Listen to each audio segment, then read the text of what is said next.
네, 이번 주 제가 처음 가는 그 머리 하는 집에서 머리를 쳤는데 아주 그냥 초여름용으로 잠깐 방심한 사이에 아주 짧게 정리를 해버렸습니다. 여러분, 저도 약간 적응이 안 되지만 이해하시고 말씀 앞에 집중하시면 감사하겠습니다. 기독교 신앙 생활 중에 여러 신앙의 패턴과 요소가 있는데 그 중에서 중요한 기초 개념 하나가 주기도문입니다. 예배 때마다 주기도문이 나오는데요.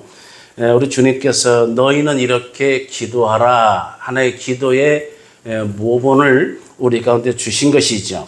이 주기도문 특징이 있는데 첫 번째 그 분량 면에서 매우 짧다. 기도가 굉장히 짧은 형태입니다.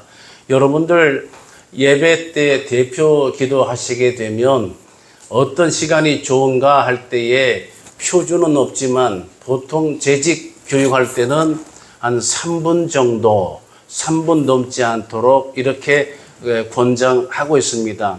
주기도문은 훨씬 짧습니다. 두 번째는 내용 면에서 매우 간결합니다. 단순하죠. 세 번째는 우리 인간이 신앙인에게 있어서 필요한 것이 무엇인가를 구하도록 이렇게 기도가 제시가 되어 있습니다.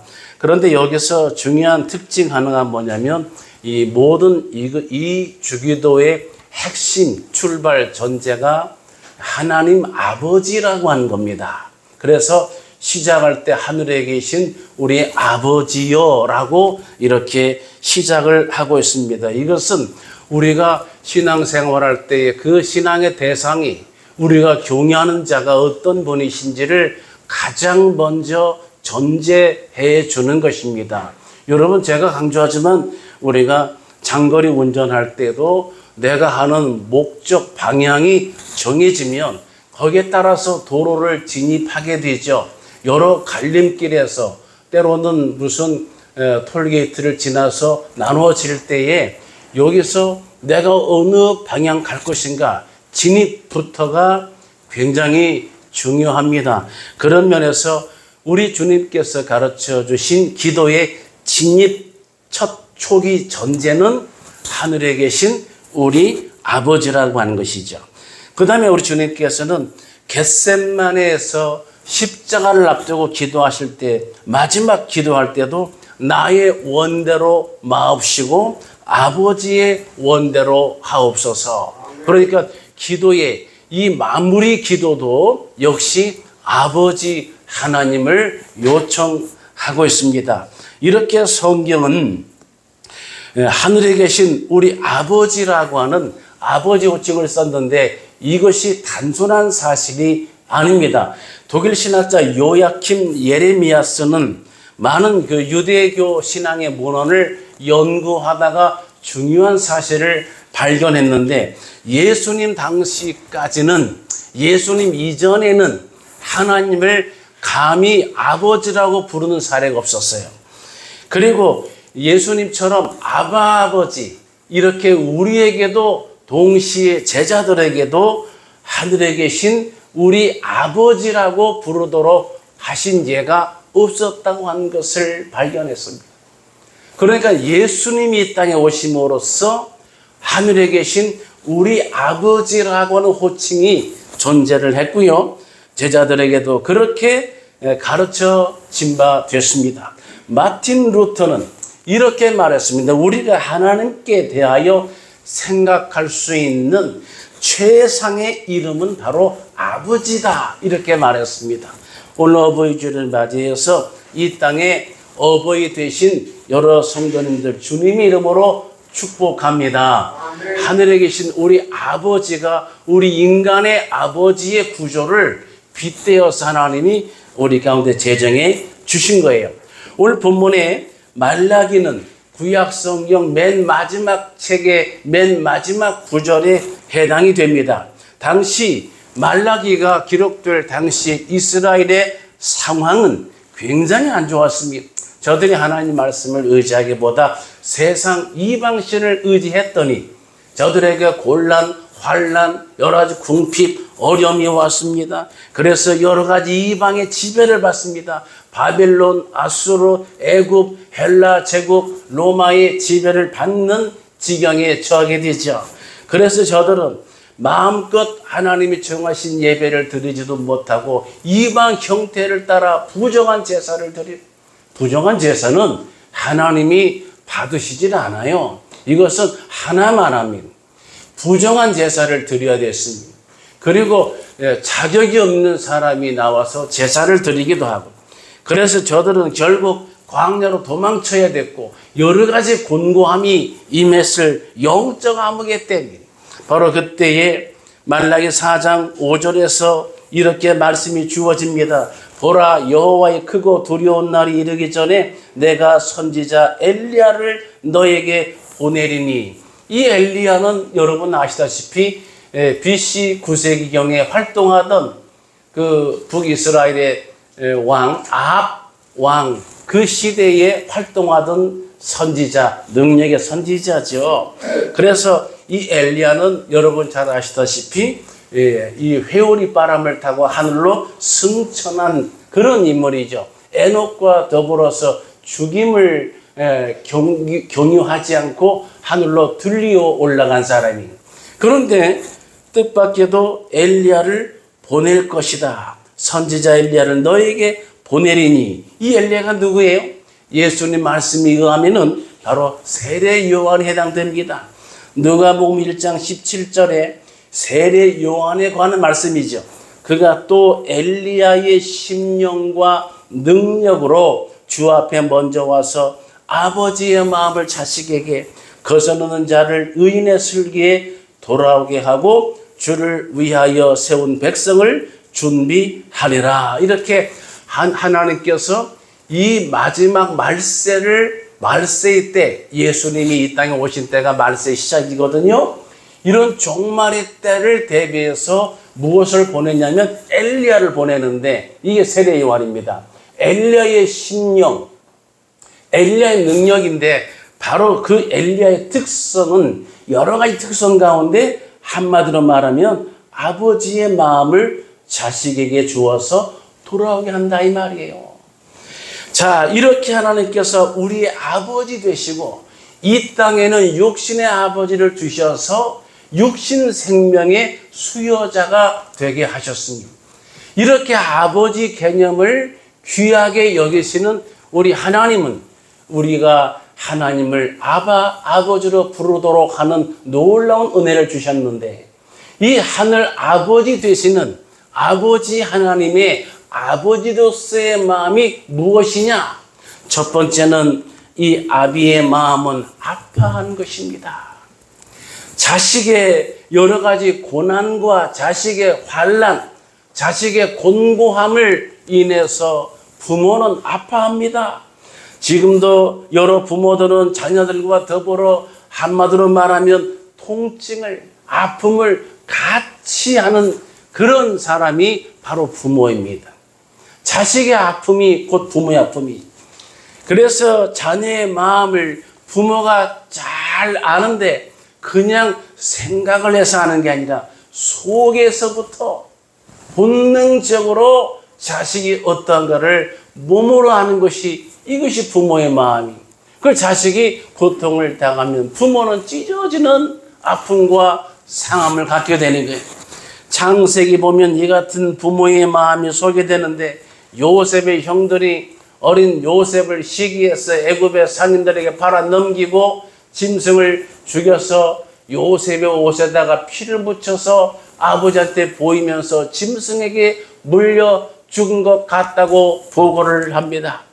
그러자 야곱이 그 피 묻은, 자식의 피 묻은 옷으로 생각한 부모 야곱이 정말로 심히 괴로워하고 비통하며 애통합니다. 창세기 37장 34절 기록이 이렇게 되어 있어요. 자기 옷을 찢고 얼마나 비통한지, 그 아버지 야곱이 자기 옷을 찢고 굵은 배로 허리를 묶고 오래도록 그의 아들을 위하여 애통하니 그의 모든 자녀가 위로하되 그가 그 위로를 받지 아니하여 이르되 내가 슬퍼하며 수월로 내려가. 수월, 음부, 지옥으로도 번역되는 이 음부로 내려가 아들에게로 가리라 하고 그 아버지가 그를 위하여 울었더라고 기록을 하고 있습니다. 사도 바울은 목회할 때에 그는 비록 결혼을 해서 아이를 직접 육신적으로 낳기는 육신의 부모는 아니었지만 영적 부모 역할을 했죠. 그래서 그는 갈라디아 교인들에게 4장 19절에 이런 표현을 씁니다. 나의 자녀들아 너희 속에 그리스도의 형상을 이루기까지 다시 너희를 위하여 해산하는 수고를 하노니.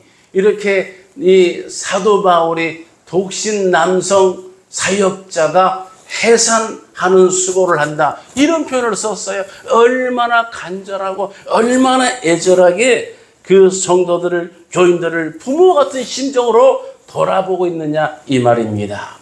사도 바울은 고린도전서 4장 14절에 저들이 갈라지고 찢겨지고 분열이 있던 고린도 교회 교인들에게 이렇게 권면을 합니다. 내가 너희를 부끄럽게 하려고 이것을 쓰는 것이 아니라 오직 너희를 내 사랑하는 자녀같이 구원하려 하는 것이라. 부모의 심정이었습니다. 이렇게 진정한 부모는 자식의 아픔을, 가족의 아픔을 내 아픔으로 더 아파하는 이것이 부모의 마음. 이 나라, 이 사회가 자꾸 삭막해져. 지금도 우리가 잘 아시지만 뉴스를 들어보면 정당의 소식이, 즐겁지 않은 소식이 많이 들리지 않습니까? 정말로 권력, 다툼, 분쟁 얼마나 심합니까? 자, 여러분, 이렇게 사회가 삭막해진 것은 내가 원하는 것만 취할 뿐 다른 사람의 고통에 전혀 배려하거나 귀를 기울이지 않고 있는 이런 때이기 때문에 더 그렇습니다. 그러나 하나님 아버지의 마음은 자녀의 잘못되고 우리가 아직 죄인되었고 우리가 아직 연약하고 우리가 원수 되었을 때에 그 자식의 곤고한 삶을 인해서 먼저 아파하는 마음이라고 하는 겁니다. 두 번째, 아비의 마음은 기다리는 마음입니다.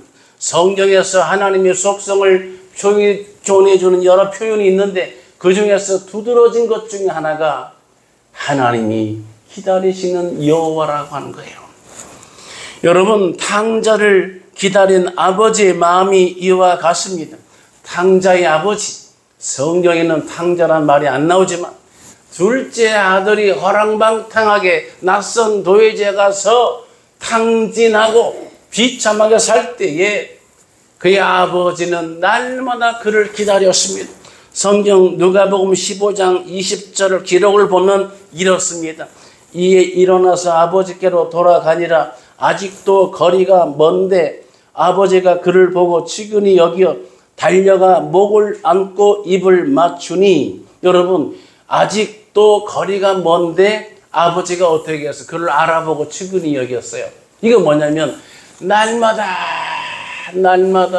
노심초사 오매불망 집 나간 자식 돌아오기만 기다리고 그 마을 너귀에 계속 자기 자식이 돌아올까 해서 날마다 눈만 뜨면 바라보고 있다가 자식이 저 멀리서 터덜터덜 걸어올 때에 이것을 자식인 것을 직감을 하고 그 모양새를 보고 불쌍히 여기고 달려가서 안아주고 목을 안고 입을 맞췄다고 하는 그런 표현이에요. 사랑하는 예배자는 이와 같이 하나님은 짐당한 둘째 아들과 같이 하나님의 품을 떠나버리고 하나님이 주인 되심을 잊어버리고 세상을 주인 삼아 살고 있는 이 땅의 백성들이, 자녀들이 돌아오기만을 날마다 고대하고 기다리시는 하나님이신 줄 믿으시기 바랍니다. 성경 이사야 30장 18절은 그러므로 이렇게 기록했습니다. 그러나 여호와께서 기다리시나니 이는 너희에게 은혜를 베풀려 하심이요 일어나시리니 이는 너희를 긍휼히 여기려 하심이라. 대저 여호와는 정의 하나님이시라. 그를 기다리는 자마다 복이 있도다. 이렇게 기록을 했습니다. 우리 하나님 여호와께서는 날마다 이 땅의 백성들을 기다리시는 줄 믿으시기 바랍니다.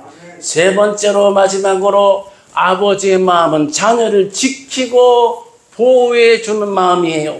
성경은 하나님이 자기 백성을 지키고 보호하시고 계시다는 것을 여러 군데에서 기록하고 있습니다. 출애굽기 23장 20절에 내가 사자를 내 앞서 보내어 길에서 너를 보호하여 너를 내가 예비한 곳에 이르게 하리니, 광야 40년 동안을 하나님께서 앞서 가셔서 그 길에서 지키고 주의 백성을 보존해 주셨습니다.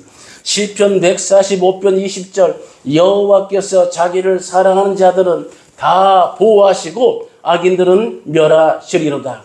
시편 121편 5절에 여호와는 너를 지키시는 이시니라. 할렐루야. 그렇습니다. 그래서 우리 하나님이 얼마나 우리를 지키시냐면 시편 121편 4절에 의인법 과장법을 쓰는데 이렇게 표현을 씁니다. 이스라엘을 지키시는 이는 졸지도 아니하시고 주무시지도 아니하시리로다.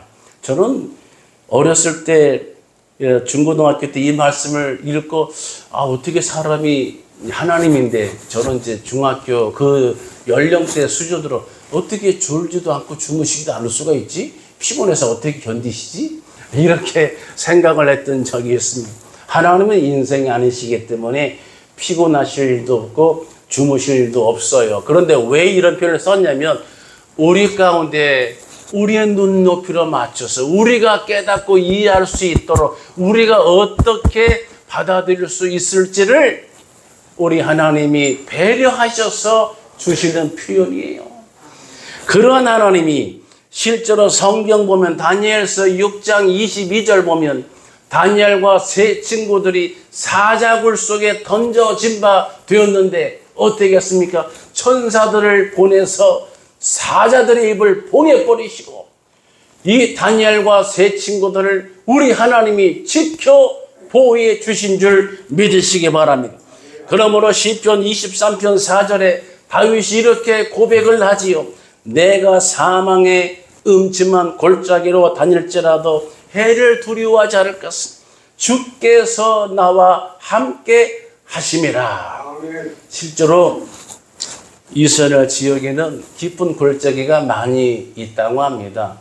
저는 성지순례를 가지는 않았습니다. 성지가 꼭 지리적 이스라엘 성지인가, 제가 있는 이 교회 예배하는 이곳이 성지인 줄로 믿습니다. 저는 그렇게 생각을 합니다. 그래서 비용 들여서 성지순례를 가시는 분도 의미가 있겠습니다만은 가지 않고도, 즉 우리 주님께서 보지 않고도 믿는 자가 더 복되도다 하시는 말씀을 저는 이 마음속에 딱 간직하고 있는 목사예요. 자, 여러분, 그래서 이스라엘은 깊은 골짜기가 많이 있는데 골짜기에는 간혹 맹수들이 거기에 이제 진을 치고 있다가 낯선 여행객들을 공격을 한다 이 말이에요. 그래서 이런 골짜기 중에서 특별히 그런 맹수가 아주 그냥 숨어서 노리고 있는 그런 지경을 지날 때는 그야말로 그 섹터 영역이 사망의 음침한 골짜기가 되는 거예요. 그런데 이럴 때를, 이런 지경을 지나더라도 두려워하지 않는다. 왜냐하면 하나님께서 자기 자녀를 홀로 내버려 두시지 않을 것이기 때문에 하나님께서 눈동자같이 지켜주시는 신명기적인 말씀의 언약이 있잖아요. 그래서 하나님께서 우리를 지켜주시는데 이 지키시는 개념을 다윗은 선한 목자라고 표현을 했습니다. 선한 목자는 정말 자기 목숨을 바치면서까지 그 양을 돌보고 지키는 거예요. 여러분, 요즘에는 그 애완동물, 반려견 키우는 집이 많잖아요. 옛날에는 고양이나 강아지 키울 때에 애물단지여서 그냥 온 동네방네 돌아다니면서 쓰레기통 뒤져서 먹고 그냥 밥 먹다가 남은 그냥 그 국물에 말아다가 좀 주면 이걸로 땡큐죠 뭐. 그거 먹고 뭐 무슨 이런 애완견한테 무슨 주사를 맞춥니까? 몸에 좋다는 또 털에 좋다고 하는 또 무슨 피부에 좋다는 약을 먹이니까 그런 거 없잖아요. 그냥 알아서 크고 그러다 잘못 먹고 어느 날 죽으면 죽는 거고 이렇게 살았잖아요. 근데 요새는 애완견이 반려견처럼 돼서 거기에 의미를 부여하고 가족처럼 사는 현대인이 늘어가고 있잖아요. 그런데 그런 사람들 입장에 서보게 되면 애완견도 그냥 무슨 개, 돼지, 짐승이 하나가 아니라 하나의 이름이 붙어져 있는 하나의 반려적인 가족적인 그런 개념이 되어 있지요. 그래서 얼마나 아낍니까, 여러분? 그래서 그렇게 애완견, 반려견의 반열에 세워진 집에서는 이런 동물들을 학대할 수가 없어요. 정말 불쌍히 생각하고 말 못하는 짐승을 더 배려하고 더 위로해주고 감싸주고 먹여주고 또 산책시켜주고 목욕시켜주고 그렇게 하지 않습니까? 여러분, 우리 하나님께서는 훨씬 앞서서 이 이스라엘 백성들에게 이러한 다윗의 고백과 같이 하나님께서 뭐가 되어 주셔요? 선한 목자가 되어 주셔서 우리를 정말 이 땅의 사람들이 반려견을 막 돌보는 이런 수준보다 훨씬 더 깊은 차원에서 자기 백성과 자녀들을 지키고 보호해 주신다고 하는 거예요. 사랑하는 예배자, 오늘 어버이주를 맞이해서 이 부분을 기억하시기 바랍니다. 우리 하나님이 무섭고 두렵고 엄연하신 하나님이 아니라 우리를 그렇게 지키시고 보호하시는 천부 되신 하나님이신 것을 믿으시기 바랍니다. 그러므로 우리는 담대함을 가질 수가 있어요. 성경 열왕기 하에 보면은 이 종 계하신 사화는 이런 사실을 알지 못했을 때에 아람의 군대가 쳐들어왔다고 두려움에 떨었잖아요. 그런데 엘리사는 전혀 두려워하지 않습니다. 왜냐하면 바로 하늘에 계신 아버지가 지키실 것을 알았기 때문에 눈을 들어보니까 하늘에 불말과 불병가가 가득 차 있는 것을 보게 하시잖아요. 사랑하는 예배자, 이 하나님이 저와 여러분의 아버지 되심을 기억하시기 바랍니다. 그래서 자녀들이 힘들고 아주 곤고함에 처할 때에 아파하십니다. 기다려주십니다. 그리고 우리를 지키고 보호해 주십니다. 이 세 가지 은혜가 오늘 예배하는 저와 여러분에게 여러분의 삶에 날마다 함께 할 수 있기를 예수님의 이름으로 축복합니다. 기도하겠습니다. 할렐루야. 영광과 존귀와 찬송은 하늘 아버지 앞에 올려드리옵나이다. 우리는 아직도 죄인 되었고 연약하고 원수 되었을 때 우리 하나님이 이토록 사랑하셔서 하늘에 계신 우리 아버지로 우리가 고백할 수 있도록 은혜와 특권을 주셨음을 기억하고 감사드리옵나이다. 우리가 연약할 때에, 우리가 곤란 중에 있을 때, 우리가 상할 때에 아파해 주시고 우리를 기다려 주시고 우리를 지키고 보호해 주시는 이러한 아버지의 마음을 우리 가운데 주셨사오니 이 하나님 우리의 마음과 심령에 새기고 날마다 믿음으로 담대하게 천성을 향해 나아가는 천국 백성들에게 하나님 은혜 베풀어 주시옵소서. 믿사옵고 예수님의 이름으로 간절히 기도드리옵나이다. 아멘. 우리를 죄에서 구원하신 우리 구주 예수 그리스도의 귀하신 은혜와 하나님 아버지의 극진하신 사랑과 성령님의 감동, 감화, 인도, 교제하심이 세우신 주의 몸된 교회와 함께 예배하는 모든 예배자들 머리 위에와 저들의 가정 위에, 일터, 직장 위에, 또한 기도 제목 위에, 나라와 민족 위에 함께 계실지어다. 아멘.